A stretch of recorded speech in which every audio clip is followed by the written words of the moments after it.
네, 안녕하십니까. 저대양 양성입니다. 오늘이 5월 20일 목요일, 지금 현재 시각 오후 4시 50분 접어들고 있습니다.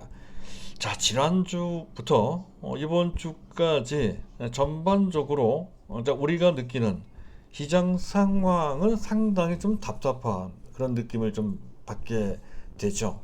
그런데 지수가 크게 빠진 것은 아닙니다. 현재 보고 계신 차트는 코스피 일봉 차트입니다. 최근 5개월 동안 지난 1월 달부터죠. 지금까지 박스권에 갇혀 있는 일종한 박스에 갇혀 있는 그런 박스권 장세가 반복되고는 있습니다만은 하지만 우리가 체감할 정도로까지 지수가 크게 추세적으로 밀리는 모습, 또 단기적으로 봤을 때에도 그 조정의 깊이가 깊고 또 그 조정의 기간이 길지 않다는 것을 한눈에 볼 수 있습니다. 자, 그럼에도 불구하고 우리가 체감하는 현재 상황이 그렇게까지 썩 좋지 않게 느껴지는 것은, 자, 우리가 치중하고 있는 시가총액 최상위 종목군들, 삼성전자 같은 종목들이죠. 삼성전자 이래요. 지수보다도 조금 더 약한 그런 모습이 지속되고 있고요. 하이닉스는 건너뛰고요. 자, 네이버 또 LG화학, 삼성바이오로스는 조금 낮긴 하죠. 그리고 현대차 같은 종목들이 지지부진하기 때문에, 자, 우리가 느끼는 그런 체감 지수가 그런 것 같습니다. 하지만 현재 우리가 당면하고 있는 경제 상황이 결코 나쁘지 않고요. 또 그와 관계되어 있는 각계 기업들의 실적 상황이 또 상당히 좋죠. 그런 펀더멘털에 비해서. 또 미국 증시도 약간의 조정을 좀 받고는 있습니다만은 우리 정도로 조정받는 그런 분위기는 아니죠. 적어도 다우지수 같은 경우는 여전히 사상 최고치를 갱신하는 상승 추세 와중에 있는 그런 상황입니다. 그런 것에 비해서 우리 증시가 상대적으로 좀 처져 있는 그런 모습이어서 더욱 그런 느낌을 좀 받게 되는 것 같습니다. 거기에다가 최근 비트코인 등이 요동을 치고 있는 것도 좀 그래요. 예, 그리고 이제 외국인들이 계속해서 오늘까지 7거래일 연속 순매도를 하고 있습니다. 그 규모도 결코 작지 않단 말이죠. 그리고 계속해서 미국에서 뭐 물가나 또는 금리 수준, 기타 등등의 이유를 들어서 조기 긴축을 해야 된다라고 하는 얘기가 나오고 있는 그런 상황이어서 그 부분 좀 신경 쓰이죠. 또 어떤 측면에서 봤을 때 다소 불안한 느낌을 완전히 지울 수 없는 측면도 좀 있습니다. 하지만 이 부분은 그 전에 충분히 말씀을 드렸습니다. 그렇게 될 소지는 상당히 작다는 것이죠. 따라서 그 전에 제가 제시해 드렸던 종합지수의 장기 상승 추세, 일단 금년 연말까지만 해도 생각보다 더 많이 올라갈 소지가 있다라고 해서 제시해드렸던 약간 희망 섞인 목표치입니다. 3,500포인트를 넘어서 4,000포인트까지도 갈 수 있는 상황이 될 수 있다라고 하는 그런 전망. 자, 그런 전망을 한때 포기할 필요는 전혀 없을 것 같습니다. 그렇게 되기 위한 일종의 과도기적인 진통 과정이 조금 지루하게 진행되고 있다라는 그런 관점으로 보실 필요가 있겠습니다. 다만 당장 현재 이러한 기간 조정 성격의 조정 구간을 벗어날 만한 어떤 특별한 모멘텀, 반전 포인트 이런 것이 잘 보이지는 않습니다. 어느 날 갑자기 어떤 특정한 이슈를 통해서 외국인들이 매수할지 이런 것을 기대를 해봐야 될 건데 그러한 모멘텀이 잘 안 보여요. 그래서 이런 기간이 결국 시간이 해결을 해주지 않을까라고 하는 기대를 할 수밖에 없는 상황이라는 건데, 어찌됐든 지금 현재 금리 문제라든가 또 그와 관련된 긴축 문제 이런 것 등은 시간이 지나면 자연스럽게 완화될 것이라는데, 구태여 따진다고 한다면 아마도 현재 고공행진을 하고 있는 물가가 어느 정도 안정만 되기만 하면 현재 상황이 상당히 호전될 것이다. 또 계절적으로 봤을 때 연말을 기대해 볼 수 있는 여름 장세가 끝나는 7월달, 8월달 정도가 되면 달라지지 않을까라고 하는 기대를 충분히 할 수가 있을 것 같습니다. 자, 그때 전까지는 뭐 계속해서 박스권을 면치 못하는 그런 상황에 될 수 있다라고 하는 최소한의 시각을 가져가면서 현재 상황을 맞이해야 될 것 같습니다. 자, 그것을 바탕으로 해서 오늘 제가 준비한 것은 이런 박스권 장세, 사실은 뭐 다음 주에 당장 상황이 좋아질 소지도 다분히 있긴 하지만 어쨌든 지금 당장은 보이지 않으므로 일단 그것은 제쳐놓고 일단 박스권이라고 전제해놓고 우리가 현재 이 시점, 현재 상황에서 반드시 해서는 안 되는 몇 가지 행위 내지 대상이 있습니다. 그래서 세 가지 내지 네 가지를 준비했는데요. 적어도 이런 장소에서 이러한 행동, 이러한 행위, 이러한 자산에 배팅을 한다든가 행위를 한다든가 하지 말자는 내용을 제가 준비를 했습니다. 다른 것은 몰라도 절대 이런 것을 해서는 안 됩니다. 자, 그런 것과 또 한 가지는 이제 네이버가 최근 들어서 조금씩 이제 올라오는 그런 모습이죠. 일단 기술적으로 보더라도 제가 현재 그어놓은 현재 지금 추세대가 있습니다. 상승 추세선, 상승 추세대라고 하죠.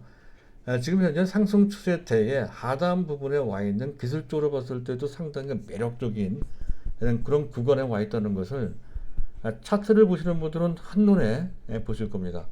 그래서 위치적으로 봐도 그렇고요. 시점적으로 봤을 때에도 보통 지수가 막혀 있거나 했을 때에는 실적이 경기에 그렇게까지 민감하지 않고 꾸준하게 실적 상승세가 유지되는 그러한 파트, 그러한 종목들이 부각되는 그런 상황이 온다는 것이죠. 여태까지는 시총 상위주로서 특히 프로그램 매매 등등의 외국인 매매죠. 영향을 좀 많이 받았지만 계속 이런 식으로 시간이 가면 갈수록 이렇게 실적 안정주, 경기 방어주라고 하기도 합니다. 이들 종목들이 부각되는 그런 수순이 온다는 것이죠. 그런 측면에서의 시점입니다. 그런 시점에서도 네이버가 매우 적절하다라고 판단이 돼서 안 갖고 계신 분들은 네이버를 사시면 되고, 그 전에 좀 계속 말씀드렸던 우리 금융지주 같은 경우에는 일종의 금리 인상과 관련된 그 위험에 대비하기 위한 보험을 들어둔다는 관점으로 보시면 됩니다. 대략 11,000원 그 근방에서 매수해 놓고 기다리면 된다는 것이죠. 매우 안정적인 종목이다. 당장의 주가 흐름은 조금은 시원스럽지 않은 그런 측면이 있지만 굉장히 현재 안심하고 투자할 수 있는 그런 대상이 된다. 투자 기간은 한 1년 정도 보시면 될 것 같고, 목표 가격은 최하 15,000원 내지 크게 보면 2만원까지도 볼 수 있다는 것이죠. PBR이 0.3배밖에 되지 않습니다.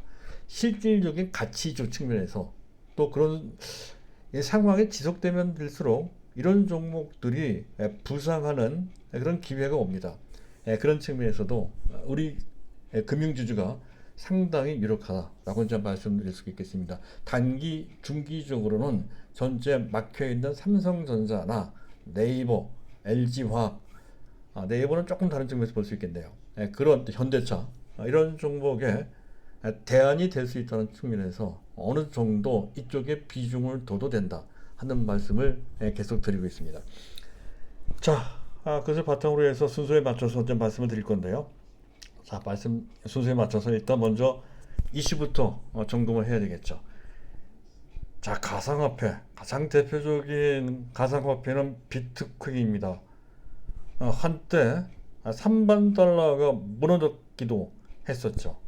가상화폐가 급등락을 하고 있다, 요동을 치고 있다 하는 건데, 자, 이 점에 대해서는 그 전부터 계속 말씀드렸죠. 존재 자체는 충분히 인정할 수 있으나 거기에 붙는 시세가 이제 문제가 된다라고 이제 말씀을 드렸습니다. 이 부분과 관련된 계속 예의주시를 해야 된다는 건데, 좀 다시 한번 말씀드릴 기회가 있으니까 여기서 마치도록 하고요. 자, 그리고 미국 날짜로 5월 21일 그 한미 정상회담이 있죠. 그래서 그거 관련돼서 우리 증시에 어떤 파트가 수혜를 받는지 그거를 알아둘 필요가 있겠습니다. 백신과 관련돼서는 아무래도 이미 시세가 분출했지만 삼성 바이오로직스가 되겠고요. 잠깐 차트를 올려놓고 보겠습니다. 삼성 바이오로직스. 자, 그리고 반도체는 삼성전자가 그 자체가 되겠죠. 워낙 또 무거우니까 아무래도 현재 미국의 투자 확대 등이 예상되는 그런 상황이므로 반도체 설비와 관련된 업체 가장 대표적인 종목이 원익 IPS. 여기 차트 한번 보시도록 하죠. 증착장비 군이죠. 증착장비 4인방이 있습니다. 원익 IPS, 테스, 유진테크, 그 중에 가장 많이 올라간 종목은 주성 엔지니어링. 근데 주성 엔지니어링은 삼성전자와 지금 거래를 현재 아직까지는 못하고 있죠. 거래 재개를 못하고 있습니다. 그런 단점이 좀 있으니까 가장 보편적인 종목으로서는 삼성전자 지분이 들어가 있는 현재 삼성전자가 지분을 어느 정도 갖고 있는 원익 IPS를 하시는 게 차트를 잠깐 보시도록 하죠. 위치로 봤을 때도 상당히 무리가 없고요. 그 전부터 말씀드렸던 종목은 PSK이죠. 그리고 비메모리 테스트와 관련돼서는 테스나 같은 종목들 현재 그대로 유지하거나 안 갖고 계신 분들은 매수 타이밍을 잡아볼 필요가 있는 적절한 지점이 되는 것 같습니다. 자, 그리고 4월달 FOMC 공개시장위원회 의사록이 공개가 되는데 여기서 미국 증시가 조금 민감하게 반응을 한 것 같습니다. 그 내용 중에 일부에 양적 완화, QE는 양적 완화입니다. 양적 완화 속도 조절 논의를 할 수 있다는 내용이거든요. 하겠다는 것도 아니고 논의를 할 수 있다라는 그런 정도의 상당히 삥 돌아서 얘기한 그런 표현에 미국 증시가 이제 반응을 했다는 건데 월가 일각에서는 그 수순이 조금 조기에 단축이 돼서 아마도 빠르면 내년 1분기 정도에 그렇게 양적 완화 속도 조절이 실제로 단행될 것이다. 이렇게 분석하는 예상하는 그러한 기관도 있습니다. 그래서 이 부분 약간 신경 쓰이는데요. 근데 여기서 우리가 주의를 할 것은 사실은 양적 완화, 유동성을 공급한다는 것이죠. 발권력을 동원해서 말이죠. 그래서 채권 매입을 통해서 유동성을 공급한다는 건데 원래 아주 좁은 의미의 테이퍼링 긴축은 풀렸던 유동성을 회수한다는 개념의 자산 매각, 현재 연준이 갖고 있는 채권 등의 자산을 매각해서 시중에 흘러다니는 돈을 흡수하는, 회수하는 그것이 아주 원칙적인 협의의 테이퍼링, 긴축이라고 할 건데요.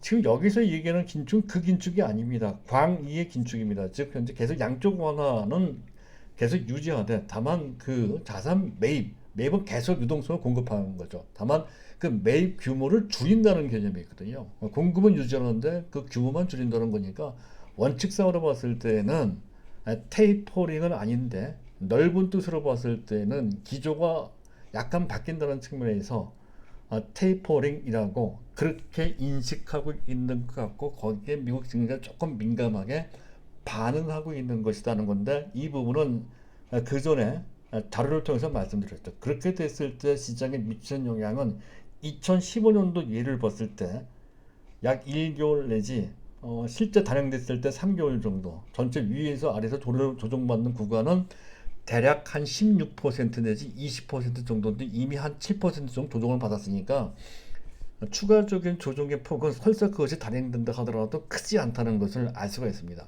그래서 여기에 너무 겁먹을 필요는 없는데 다만 약간만 우리가 신경 쓰는 정도로 보시면 될 것 같고요. 자, 그리고 시장을 점검해 보도록 하죠. 미국채 10년물 금리는 1.6608 계속 고공행진을 하고 있는 그런 모습은 아직은 부담으로 남아 있고요. 자, 달러 인덱스 이거 약간 신기합니다. 90.10, 90.1이면 최근 1년 반 내 최저치 달러 가치가 떨어져 있는 상황인데 그렇다면 원화 가치가 올라가야 되거든요. 하지만 원화 가치는 그전에 비해서 많이 떨어졌습니다. 1132원 한때 1100원 이하까지 내려갔던 것에 비해서는 상당히 많이 원화 가치, 원달러 환율은 올라갔고 원화 가치는 떨어진 상태인데, 달러가 글로벌 전체로 봤을 때는 그 가치가 떨어지는 와중에 달러 가치가 떨어지는 것보다 원화 가치가 더 많이 떨어진다라고 하는 것은 아무래도 한국을 포함한 동아시아, 대만도 포함이 되죠. 일본도 포함이 됩니다. 그쪽 리스크와 관련돼서 외환시장이 그렇게 약간은 경계하는 분위기로 반응하고 있기 때문이다라고 이제 보시면 될 것 같은데, 이 부분도 사실은 지금 현재 국지적으로 나타나는 현상이며 동시에 일시적인 현상으로 파악됩니다. 그래서 이 문제는 구조적인 문제까지는 아닌 것 같고요. 구조적인 추세적인 것은 달러가 약하고 주변 통화는 다시 강세로 흘러가는 것이다라고 볼 수가 있겠습니다. 다만 약간 신경 쓰이는 측면은 분명히 있습니다. 원달러 확률이 현재 1132원까지 약간 올라가는 그런 분위기입니다. 만약에 1200원 올라가면 그 문제가 심각하죠. 아직 그 단계까지 올라가지는 않을 것으로 판단되는, 어쨌든 계속 지켜봐야 될 것 같고요. 자, 그리고 수급을 잠깐 보도록 하겠습니다. 그 전에 일단 그 자막을 지워놓고 그리고 그 표를 보도록 하겠습니다. 전체를 봤을 때 현재 오늘 외국인이 6,500억 원이나 기관들 동시에 순매도, 금융투자 매도가 아주 크지는 않고요. 자, 연기금에 다시 매도를 했지만 그래도 전반적으로 연기금에 오히려 5월달 들어서는 약간이라도 순매수하는 그런 기조로 바뀌었다는 것이 근본적인 변화 중에 하나고요. 자, 외국인 매도는 오늘까지 6거래일 연속, 7거래일 연속 순매도다 하는 건데, 재미있고 의미 있는 것은 현재 외국인들의 매도는 비차익 매도와 상당히 관련이 되어 있다는 것이죠. 현재 보고 계신 화면상의 왼쪽 하단에 있는 표가 비차익과 관련된 수급을 보인 그런 표입니다.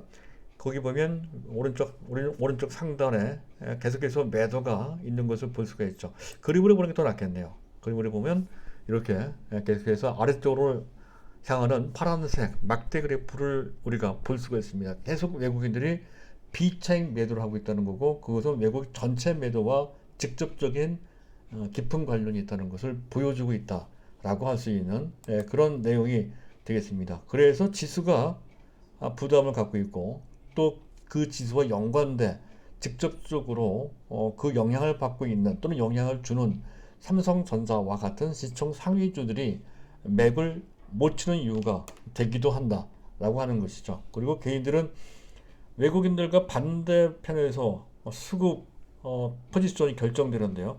반드시 그런 것은 아니죠. 최근 7거래일간 외국인은 계속 매도를 했지만 현재 그중 하루는 빠졌습니다. 상황에 따라서는 일반 개인들이 순매수만 하는 것이 아니라 매도도 하는 그런 측면도 있다는 것에, 중요한 것은 지금 현재 지수에 가장 큰 영향을 주는 주체는 일반 개인이 아니고 외국인이다 하는 거죠. 그래서 현재 지수가 올라가기 위해서는, 즉 삼성전자나 LG화학이나 현대차나 네이버나 이런 종목들이 올라가기 위한 가장 기본적인 전제 조건은 무조건 외국인이 사야 된다는 그런 도식이 여기서 나온다라고 할 수가 있겠습니다.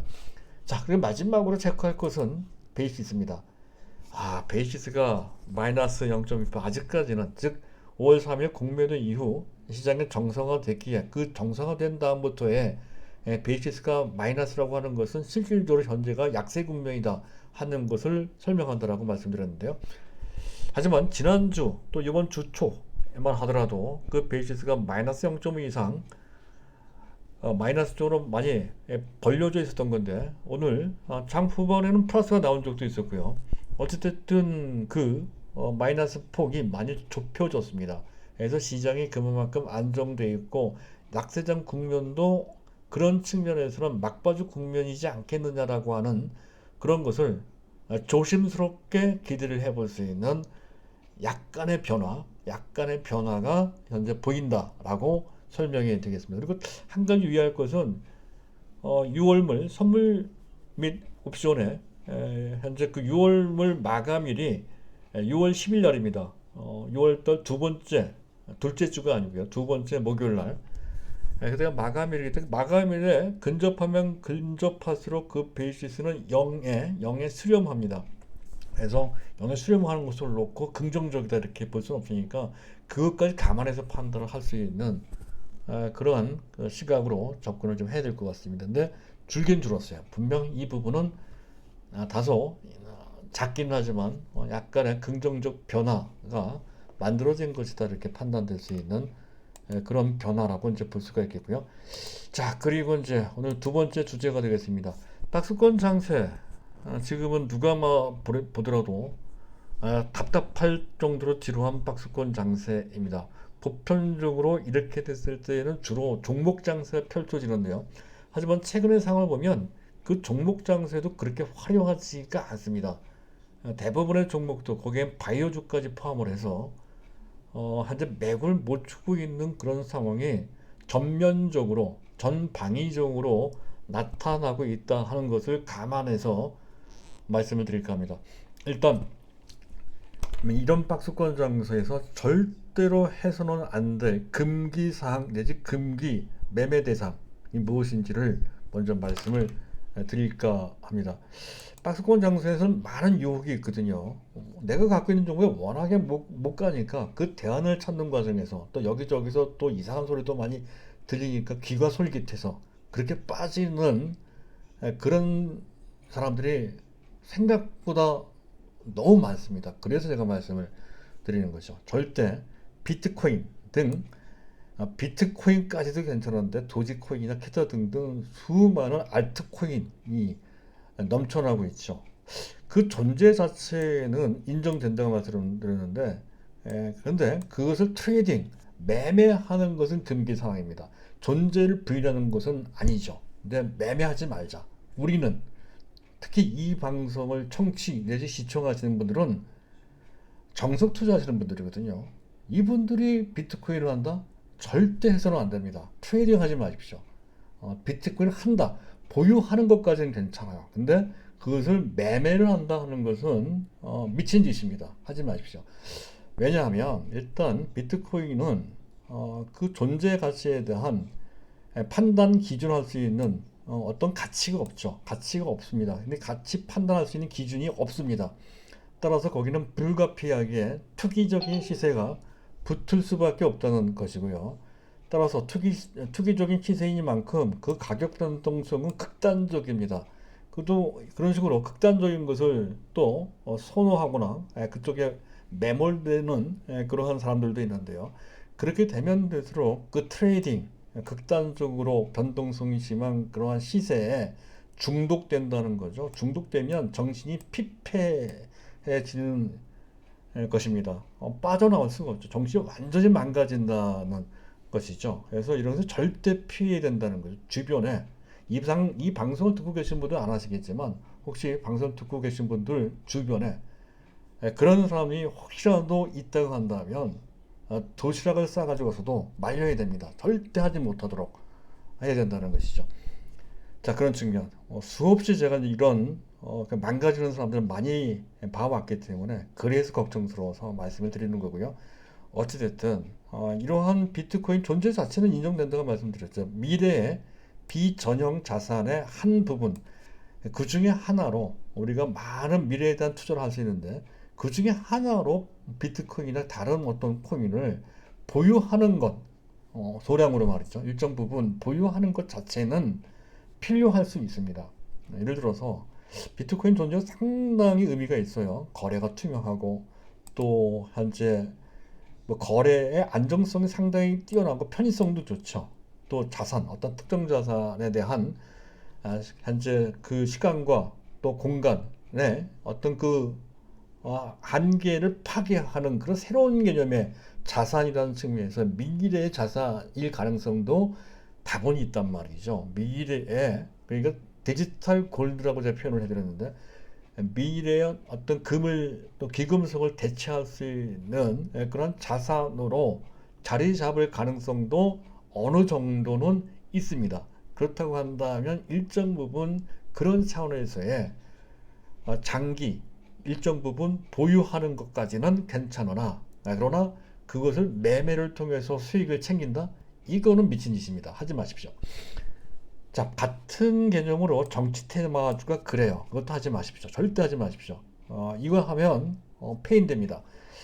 자, 그리고 특히 정치 테마주는 그래요.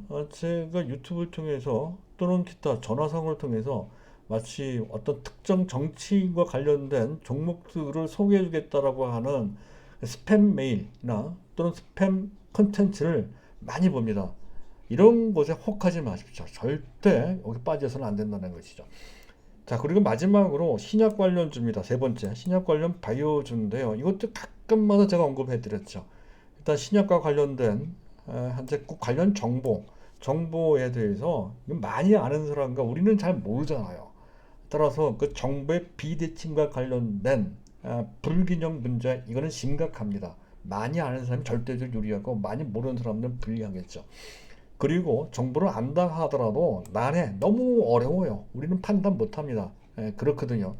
그리고 자, 이들 종목이 실적이 좋고 뭐 현재 가치에 비해서 가치에 비해 주가가 어떻게 된다는 등 펀더멘털로 판단할 수 있으면 그래도 좀 나은데 이건 불가능합니다. 객관적인 어떤 자료, 객관적인 가치 판단을 도저히 할 수 없는 대상이고요. 그리고 각계 신약과 관련된 종목들이 거의 대부분 고평가 부담을 항상 안고 있다는 것이죠. 그리고 그 주가의 가변성도 상당히 높을 뿐만 아니라 가장 또 문제가 되는 것은 해당 종목 수가 워낙에 많습니다. 신약과 관련된 종목만 바이오 종목만 추린다 하더라도 한 적어도 100개 정도가 나온다는 거죠. 그래서 하나하나 다 구분해서 판단하는 것도 어렵고 또 그중에 몇몇 종목을 추출해서 현재 그 종목을 선택한다 하더라도 그 판단이 결코 쉽지가 않습니다. 사실상 우리 입장에서 봤을 땐 불가능하다는 거고요. 그리고 마지막으로는 설사 신약이 어떤 개발이 성공되고 그 판매 승인된다 하더라도 그게 다 끝이 아니라는 것이죠. 그 예를 한번 들어보도록 하겠습니다. 줄기세포 아시죠? 줄기세포. 우리와 관련돼서는 얼마 전에 시세 분출을 한 아마도 네이처셀 같은 종목의 줄기세포 신약 관련주인데요. 시세가 분출할 때는 이런 식으로 시세가 분출되므로 굉장히 좋은 기회가 주어질 것 같지만 이거 매매 하는 게 사실상 마치 마약하는 것처럼 그 상당히 위험하다는 것이죠. 일단 줄기세포는 이런 개념입니다. 인체 조직을 새 세포로 바꿔서 치료한다는 첨단 재생 신약 개념이니까 만약에 이게 가능하다면 어마어마한 거죠. 만약에 이빨이 잘못되든가 뭐 그랬으면 그럼 이빨을 현재 그 줄기세포를 통해 새 이빨을 바꿔준다든가 눈도 장님이라고 한다면 장애인이라고 한다면 그 새 눈으로 바꿔준다 이런 개념이니까 엄청난 개념의 치료제 완전 신체 조직을 새거로 바꿔준다는 거니까 그런 개념의 치료제란 말이죠. 사실상 그거는 현재 나와 있는 신약이 있긴 있지만 판매된 신약이 있긴 있지만 그런 정도까지는 아니고요. 부분적으로 해당 부위의 신체 조직을 부분적으로 새로운 줄기세포로 바꿔준다는 개념만 어느 정도 인정되고 있는 상황인 것 같기는 한데 이것 자체도 만만치가 않습니다. 우리나라가 전 세계에서 줄기세포와 관련돼서는 전 세계 선두권에 있다라고 자타가 공인하고 있는 근데 그런 상태인데요. 전 세계에서 줄기세포 신약 제1호가 우리나라에서 물론 국제적으로 다 공인된 것은 아니지만 적어도 글로벌 시장에서 일단 국가 단위로 승인된 신약은 우리나라에서 나왔습니다. 그래서 여러분도 듣고 들으시면 아실 겁니다. 파미셀이 그랬죠. 파미셀이 2011년도 지금으로부터 10년 전 그 당시 하티셀그램이라고 하는 심근경색 치료제를 세계 최초로 개발을 했고요. 세계 최초로 국내 식약처에서 특별 신약으로 승인을 좀 해줬다는 거고 그 이름에부터인가 그것이 판매되기 시작을 했고요. 그리고 제2호도 우리나라에서 나왔죠. 제2호는 여러분들도 잘 아실 겁니다. 메디포스트 메디포스트, 현재 보고 계신 차트에 있는 차트가 종목이 메디포스트입니다. 메디포스트도 2012년도 그 당시 1년 늦게 카티스템이라고 하는 관절염 치료제가 개발돼서 그때부터 시판돼서 벌써 9년, 10년째 이르고 있는 그런 상태. 사실 이게 먹는 약도 있고요. 또 시술을 통해서 하는 그러한 방법으로 그렇게 투여되는 그런 것도 있습니다. 판매되고 시술된 지, 투여되고 시술된 지 벌써 10년 됐거든요. 근데 과연 그 줄기세포 신약이 성공을 했을까요? 성공을 했다면 이들 주가가 여기서 머물지 않겠죠. 지금 현재 잠깐 자막을 지우고 차트를 한번 보도록 하겠습니다. 이 메디포스트인데 월봉으로 보겠습니다. 월봉으로 보면 이 당시 2011년도 당시입니다. 그 당시에 어마어마한 시세 분출을 한 바 있었고요. 그 이후에 몇 번 시장 따라 바이오주들이 각광받을 때 조금씩 같이 반응을 하면서 올라간 적은 있지만 가장 많이 올라갔던 것은 당시 2011년도 그 당시에 줄기세포 신약을 처음 개발했을 그 당시였었고, 그 당시에는 주가가 10,000원 정도에서 12만원까지 한 12배 정도, 약 1년 정도에 걸쳐서 급등한 바 있었고, 그 당시 얼마나 인기가 있었던지 메사모라고 하는 메디포스트를 사랑하는 모임이라는 그런 모임까지, 조직까지 생각할 정도로까지 상당히 인기 있었던 당시에 주인공이었습니다. 근데 만약에 그 시판된 이후에 상업적으로 성공을 했다면 그럼 주가가 여기에 이르겠습니까? 더 많이 갔겠죠. 하지만 그러지 못하고 오히려 그 당시 주가에 지금 최고로 많이 올라가 12만 원대에 있었는데 그 당시 평균 주가도 한 10만 원, 7, 8만 원 정도 됐던 건데 그거보다도 반도 안 되는 3만 3천 정도의 가격에 머물고 있다는 것이죠. 즉 그 얘기는 뭡니까?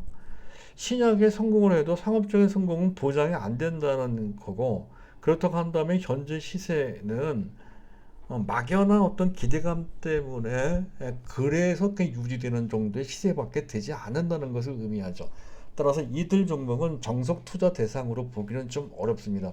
다만 그 전에 제가 녹집다 랩스를 카 NK 세포 치료제와 관련돼서 기술력이 어느 정도 인정되므로 그와 관련돼서 또 국민연금에서 어느 정도 매입을 해둔 것도 있으니까, 그래서 이건 약간 의미가 있다 해서 이건 묻어둔다는 측면, 트레이딩이 절대로 안 된다고 말씀드렸죠. 그래서 이런 종목들은 뭐 해볼 수는 있다. 근데 하지만 이것도 그 중에 하나 정도로만 할 수 있다 하는 정도로만 말씀을 드리고 있습니다. 따라서 바이오주는 만약에 한다라고 했을 때, 만약은 아니고요.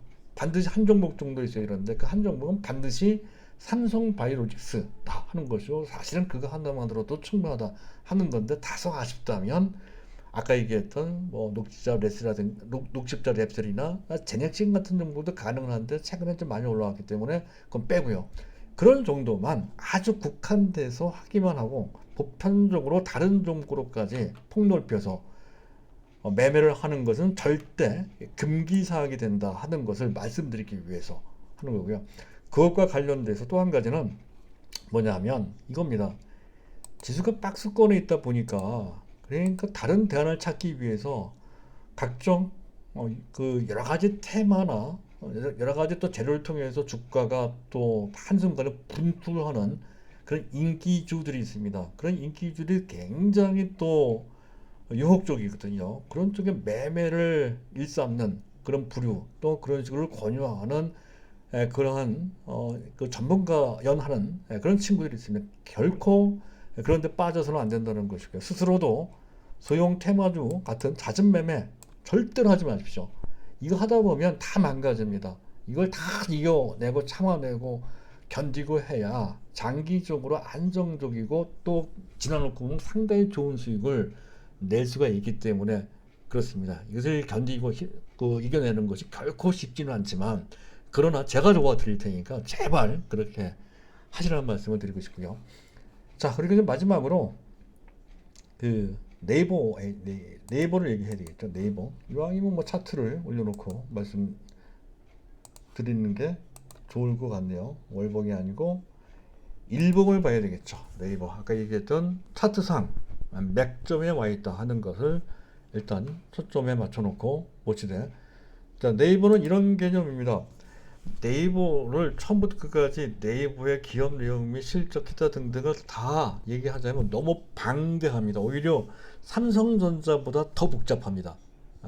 그래서 오늘 제가 얘기할 것은, 오늘 기사가 됐던 이베이 코리아를 인수 추진한다는 것, 이게 단순한 기사거리, 단편적인 기사거리가 아니죠. 매우 의미가 짐작한 그런 내용이어서 제 나름대로 그것이 어떤 의미가 있는지를 보기 위해서 전해드리는 그런 내용이 되겠습니다. 일단 뭡니까, 같이 연합해서 합동해서 인수를 한다고 하죠. 그 파트너가 신세계입니다. 신세계.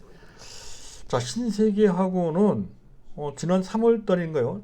지분 맞교환을 했다는 것도 굉장한 의미가 있다라고 이제 말씀을 드렸는데, 어쨌든 그 신세계와 그 인수를 한다면 그 인수 규모가 4조 원에 달한다라고 하는 이비 코리아에 공동 입찰을 할 것이다라고 하는 소식이 전해진다는 건데, 만약에 성사된다면 현재 거래액의 거의 2배 반 정도에 이르는 거래액 50조, 이 정도면 완전히 쿠팡을 제쳐놓고 명실공히 이커머스, 즉 온라인 쇼핑의 1위 업체로 부각되는 것이죠. 그런 내용이 되겠습니다. 그런데 여기에 상당히 일단 그 시장에 의미가 있다는 것이죠. 첫째, 온라인 쇼핑, 여태까지는 뭡니까, 위메프, 또 11번가, 기타 등등 쿠팡도 있었고, 십수 개의 많은 온라인 쇼핑 강자들이 군웅할고, 춘추 전국시대처럼 군웅할고 했었다는 건데, 현재 이베이 코리아를 인수하게 되면 빅3로 압축된다라고 하는 것이죠. 그리고 또 한 가지는 가만히 보면 당장 이베이 코리아는 조금 다르긴 하지만 신세계와 그리고 지금 뭡니까, 그 네이버랑 이렇게 협력한다는 것, 또 지분 맞교환을 한다라고 하는 것은 이런 개념이 들어가 있는 거죠.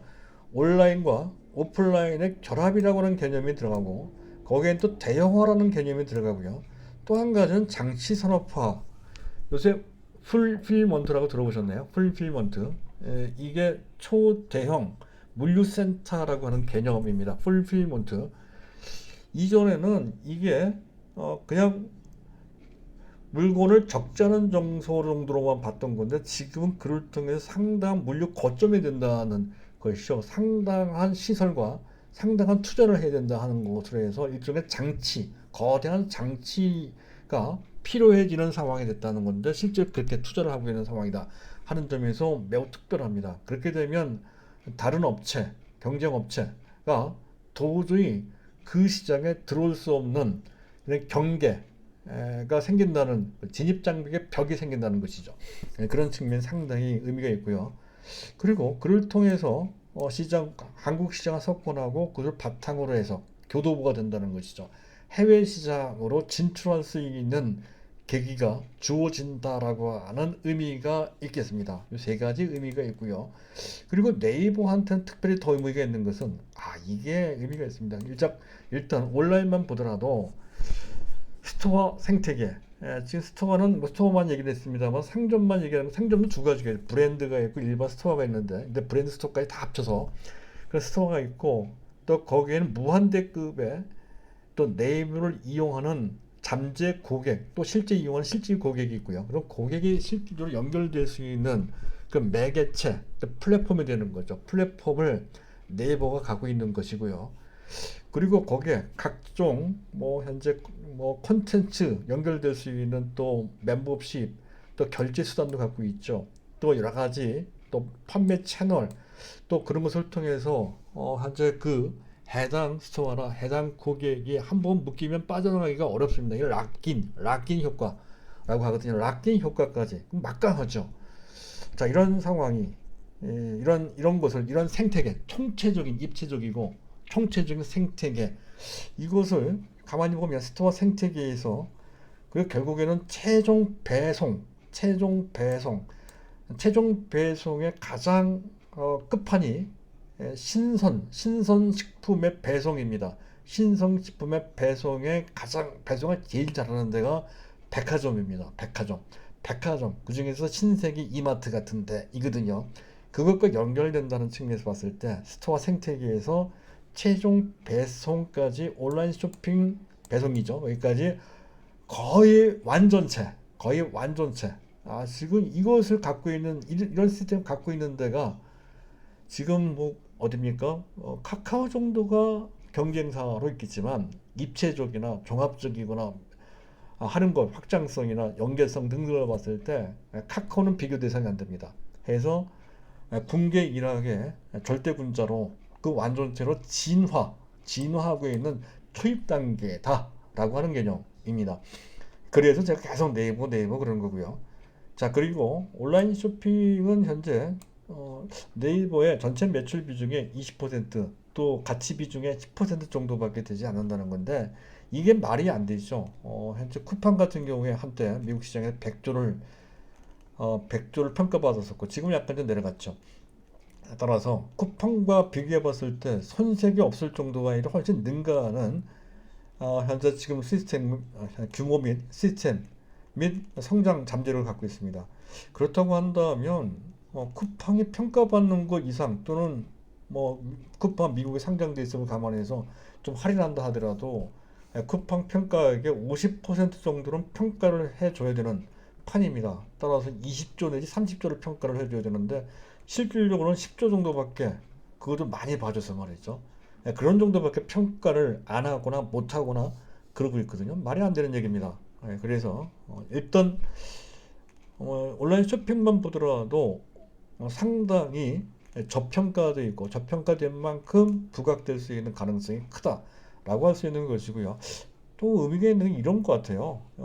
협력하는데 무한 협력 가능성, 협력의 확장성을 갖고 있다는 표현이 더 맞을 것 같습니다. 굉장히 확장적입니다. 신세계 약간 껄끄러울 수 있는 상대인 신세계에 지분 맞교환을 했고 또 CJ 대한통운과 지분 맞교환을 했죠.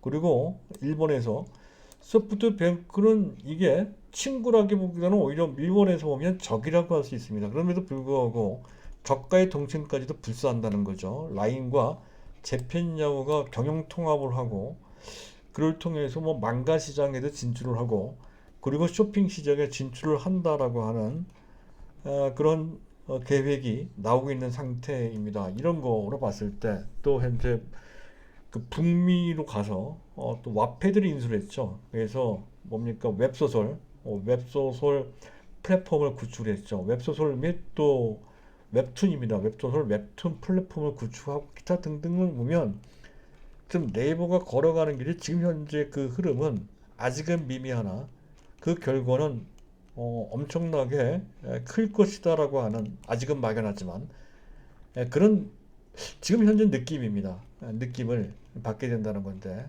그 흐름상에 어떠한 큰 현재 그 변수나 어떤 차질이 있는 것 같지가 않습니다. 착착 잘 진행되고 있는 것이다 라고 판단됩니다. 따라서 갖고 계신 분들이야 눈 하나 깜짝하지 말고 그대로 갖고 있을 뿐만 아니라 안 갖고 계신 분들은 지금이라도 사실 지금이라도라는 표현이 잘못됐습니다. 지금쯤 매수하는 게 아주 적절하다 하는 것이죠. 35만원대면 아주 좋습니다. 이 종목은 삼성전자만큼이나 오랫동안 갖고 있을 종목입니다. 즉 자식한테 물려줘도 되는 종목이다 했을 때 그렇게 오랫동안 갖고 자식한테 물려줄 수 있을 만한 종목은 그렇게 많지가 않은데 그 중에 하나가 삼성전자이고 가장 심이죠. 그리고 두 번째라고 한다면 LG화학이 아니고 네이버가 된다는 거죠. 네이버. 그럴 정도로 이 종목은 미래에 우리가 신뢰를 갖고 미래를 투자할 수 있는 그런 대상이다 라고 판단돼서 말씀드릴 거고 다음에 기회가 있으면 오늘은 온라인 쇼핑에 대해서는 말씀드렸습니다만은 컨텐츠 분야 또 기타 뭡니까 핀테크 등의 그 많은 또 수많은 어떤 가능성 이런 것에 대해서도 좀 말씀을 드릴까 합니다. 자, 오늘은 여기까지입니다. 감사합니다.